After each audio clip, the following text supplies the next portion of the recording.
Welcome to the Daily Habit presented by Verizon Wireless. Guest host Will Tant here with Jesse Hines. What's up, brother? What's up, dude? This is your first time on the show, right? Yes, sir. Glad to be here. Nice, nice. When did you get to California? I got here, well, Wednesday. Nice. Yeah, so just a couple days ago. Did you do the sponsorship rounds? Yeah. I went and saw my sponsors. I don't get out here much because I live in North Carolina. But it's good to be here. I'm just stoked to be out here in warmer weather. Nice. And we know that you're coming off a big injury, but before we get into that, let's check out 29.5 seconds of what a healthy Jesse Hines looks like.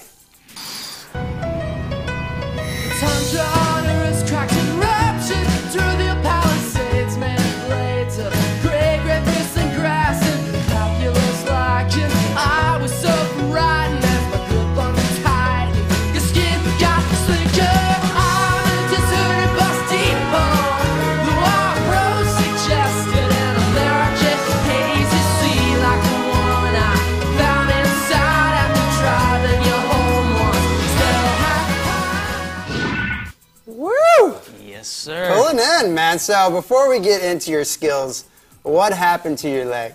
I broke my tib fib last fall, or about 3.5 months ago, and I was just in a barrel and I was riding it, and the sand just got really shallow. It's basically dry sand. Yeah. And my foot got stuck, and the wave kept pushing me forward, and I felt it bending, and then I felt it snap. Oh, did you hear it snap? Pretty much. It sent like a shockwave through my body, and it happened like that. It was like 3 seconds. Wow, and that's not the first time you've actually injured that leg. You actually broke your femur with Fuel TV host Matt Beecham when you were 15. Yeah. Matt's from where I live on the Outer Banks, and we were coming back from surfing the same place, close to the same place where I broke my leg this time, and we got into a really bad car accident on a bridge. We were actually hanging off this 60, 80-foot bridge. Off the bridge. Yeah. Wow. And so I broke my hip sockets, my femur, and a few other bones, and so yeah, that was when I was 15. So 15 years later, I broke this part of my leg. Dude, you just won't let that leg stop, man. I know. I want to give it a break, but So are you back in the water? yeah, I've been surfing about 10 times now. So just started surfing again. So it feels really, really good to just be in the water. Nice. So let's just rewind a little bit. Let's go back to your roots in North Carolina. Yeah. Well, I started surfing when I was 9. I moved there from Richmond, Virginia, kind of inland, but my uncles got me a surfboard, and the waves were like head high one day, and my dad was just fishing on the beach. He's like, all right, man, have fun. And I was like, okay. And I just went out there and picked it up really fast, and so just started doing contests, and now we're here sitting with you. Exactly. So when did you realize that you could make a living surfing? It kind of fell in my lap, but when I was 19, I actually went to college, and I kind of given up. Not giving up, but I didn't know what was going to happen, so I was like, I'll go to school. And then one of my sponsors called and said, hey, we'll give you a paycheck, and it wasn't much at all. Yeah. But he's like, we'll pay you if you move out to California and spend some time in Hawaii. So I said, sure. Yeah, and then it's really important to know that you haven't had it handed to you. You've had to work for it. I mean, from working construction on the Outer Banks, in between sponsorships, and also no doubt that you've appeared on the cover of Surfer Magazine, Surfing, Transworld, ESM. Yeah.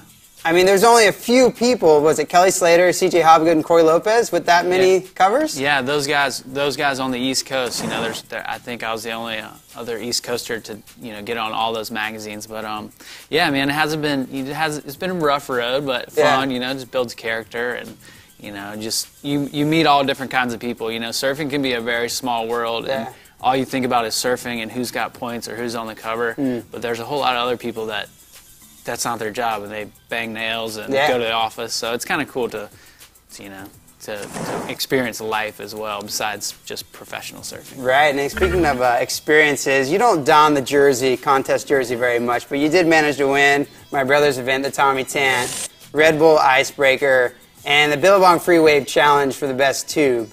Yeah, every once in a while when the waves are good, maybe not Florida. I mean, Florida, that's your brother's contest, but I can do good sometimes, but it's definitely I was always a bad competitor when I was a kid. Yeah. If I do good, then I keep doing good. But if I do really bad, I just kind of give up. Yeah. Good thing you're not giving up on us entirely. Let's talk about our trip to Nicaragua that we took last year. I mean, it was fun. Amazing trip, right? We first 2 days, the outer reef. Yeah.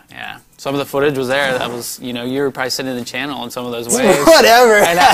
No, but after you had gotten barreled even deeper before. Yeah. No, I have to just give you props because you would cut your bottom turn really short and get so much deeper and spend a lot more time in the barrel, where I was kind of focusing on my bottom turn, but you really have a really good relationship with that wave. You've surfed there before, right? Yeah. I've surfed it a few times, and it's a tricky wave, the scariest wave I've ever surfed. But you have to look at it totally different. It's kind of like pipeline on crack or something because there's like dry reef sticking up everywhere. But less crowd, so you can actually maneuver and put yourself in the right position to get barreled. Right. But it's a crazy wave. That was fun. Dude, you were definitely getting barreled. Let's talk about your other talent here, music. You recently released your EP. Yeah. Last fall, Brad Corrigan produced it for me, a friend of mine, I've always played music, always played the guitar, and written songs. So it's just something that I'm doing for fun, and what comes of it, we'll see. But it's cool to have something else going on. Nice. Yeah. Well, thank you, Jesse, for coming on the show. We appreciate it. Thank you. All right, you're watching The Daily Habit on Fuel TV. Coming up, a live performance on the Stride soundstage from today's musical guests, The Dear and Departed. Which surf spot should Jesse Hines hit next? Text him your answer at 42248. The Daily Habit is brought to you by Verizon Wireless.